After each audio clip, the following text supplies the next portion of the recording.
오늘은 이전과는 약간 다른 이야기를 해드리려고 해요.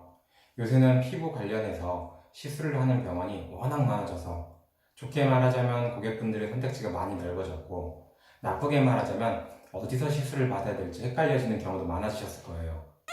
대부분의 병원에서는 제대로 된 시술을 하고 있고 정직한 시술을 하고 있어요. 그리고 같은 시술이어도 시술을 받는 고객분들의 체질에 따라 결과가 달라지기도 해서 어떤 병원이 좋아요 라고 질문하신다면 대부분 다 괜찮아요 라고 답할 수밖에 없어요.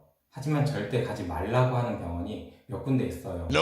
물론 정확히 어떤 병원이다 라고 말을 할 수는 없지만 암암리에 행해지고 있는 일이고 피부 미용 병원도 경쟁이 치열해지면서 이런 일이 점점 심해진다고 들었어요. 일단 고객분들께서 병원을 찾으실 때 제일 먼저 하시는 일은 병원에 대해 알아보는 일이실 텐데요. 아마 첫 번째로 인터넷에 글이 많거나 검색이 잘 되는 병원, 그 두 번째로 주위에서 추천하는 병원, 그 세 번째로 가격이 저렴한 병원, 이 중에서 고르시는 경우가 많으실 거예요. 인터넷 검색 같은 경우는 정보를 많이 구할 수 있는 곳이 인터넷밖에 없기도 하고 제일 쉽게 찾아볼 수가 있어요. 저희 병원이 있는 평택에서만 해도 검색을 하면 이렇게 많이 나오는데 서울이나 기타 더 큰 도시에 사는 분들은 인터넷 말고는 정보를 얻기가 그렇게 쉽진 않으실 거예요. 물론 광고와 후기 그리고 일부의 경쟁 병원의 디스글 그런 것들이 섞여 있기 때문에 적혀 있는 걸 100%는 믿을 수는 없어요. 그래도 많은 병원 중 몇 군데로 시술 받으실 병원을 추리는 데는 이만한 방법은 없으실 거예요. 두 번째 역시도 굉장히 중요하게 생각하실 거예요. 누군지 모르는 사람이 쓴 글보다 직접 겪은 믿을 만한 지인이 추천한다면 그게 사실 더 중요할 거예요. 마지막 세 번째, 이 부분에 대해서 이제 말씀을 드리려고 해요. 당연히 가격 경쟁력 역시 중요해졌어요. 같은 시술이라면 당연히 싸게 받는 게 좋아요. 병원이 많아지면서 경쟁도 치열해지고 그래서 미용 시술들도 점점 가격이 싸지고 있는 중이에요. 불과 몇 년 전과만 비교해도 시술 가격이 몇 분의 1로 떨어진 시술들이 굉장히 많아요. 그런데 몇 년 전과 비교해서 가격을 이렇게 낮춘 병원들은 당연히 이전보다 수익이 줄었을 거예요. 그럼 당연히 수익을 보존하기 위해서 여러 가지 방법을 쓰게 될 거예요. 자가 세안이라든지 예전에 서비스로 들어갔던 진정관리 등이 추가 비용이 들어간다든지 하는 그런 것들이요. 그런데 그 중에 극히 일부 병원에서는 절대 해서는 안 되는 일들을 하는 경우가 있어요. 그 중에 대표적이고 쉽게 찾을 수 있는, 아니 오히려 병원에서 권장하는 방법이 있어요. 오늘은 그 중에 하나를 말씀드릴 거예요. 다른 방법들보다 쉽게 찾을 수 있기 때문에 거르기 쉬우실 거예요. 고주파 레이저라고 부르는 장비 중 바늘형 고주파 시술이 있어요. 저희 병원에서 하고 있는 를 포함해서 종류도 다양하게 있어요.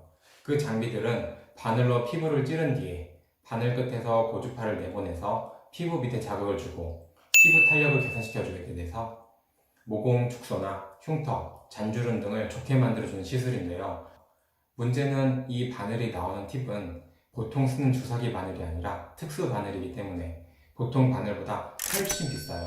그리고 당연하게도 피부를 찌르기 때문에 피도 묻고 그래서 일회용이에요. 당연히 시술 가격은 비싸질 수밖에 없어요. 그런데 가격 경쟁을 하다 보니 몇몇 병원에서는 시술 가격을 낮추기 위해서 팁을 재사용하기 시작했어요. 그렇게 하다 보니까 이제는 개인용 팁을 사고 그 팁으로 수의 시술을 받으면 어차피 나만 받으니 안전하고 가격도 저렴하게 시술을 받을 수 있다고 광고를 하는 병원이 생기게 되었죠. 바로 이렇게요. 다시 한번 말씀드리지만 시술용 반응은 일회용이에요. 시술할 때 당연히 피와 노폐물, 피부 찌꺼기들이 묻어있고 그것들은 단순 소독으로는 잘 사라지지 않아요. 다른 시술 도구들을 소독처리를 할 때도 먼저 깨끗하게 찌꺼기들을 닦아낸 뒤에 소독을 하도록 하고 있어요. 그런데 저런 바늘용 고주파 장비들은 안을 닦을 수가 없어요. 바늘이 나왔다 들어갔다 하는 시기라서 안을 닦을 수도 없고 억지로 바늘을 바깥으로 빼서 닦으려고 해도 바늘이 촘촘하게 있기 때문에 잘 닦을 수 없고 닦았다 하더라도 바늘 끝이 무뎌져서 오히려 피부에 상처가 나거나 흉이 질 수 있어요. 결국 해가 될 가능성이 노출이 되시는 거예요. 나만 썼다 해도 3번 시술이라면 한 달에 한 번씩 시술을 하니까 결국 2달이나 공기 중에 노출이 되어 있다는 건데 그런 바늘을 피부에 재사용한다? 과연 괜찮을까요? Nope. 절대 괜찮지 않아요. 또 하나 더.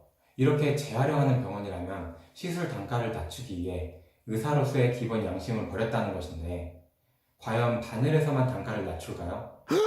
위험한 부분에서마저 단가를 낮추었다면 알게 모르게 덜 위험한, 혹은 더 숨기기 편한 다른 부분에서도 분명히 시술 단가를 낮출 거예요. 결국 가격이 싸다고 가기엔 위험성이 높다는 거죠. 사실 저라면 저렇게 시술하지도 않겠지만, 시술한다 해도 저렇게 당당하게 광고를 할 수 있다는 게 이해가 가지 않아요. 어쩌면 저게 문제라는 생각조차 하지 못한다는 것 아닌가 싶은데, 그럼 더 위험할 것 같네요. 같은 업에 종사하는 의사로서 이 부분은 정말 아쉬워요. 오늘은 조금 씁쓸한 정보를 알려드렸어요. 더 아름다워지려고, 잘생겨지려고, 시술을 받으려고 비싼 시술비를 내셨을 텐데, 조금이라도 더 안전하게 시술을 받으셨으면 좋겠어요.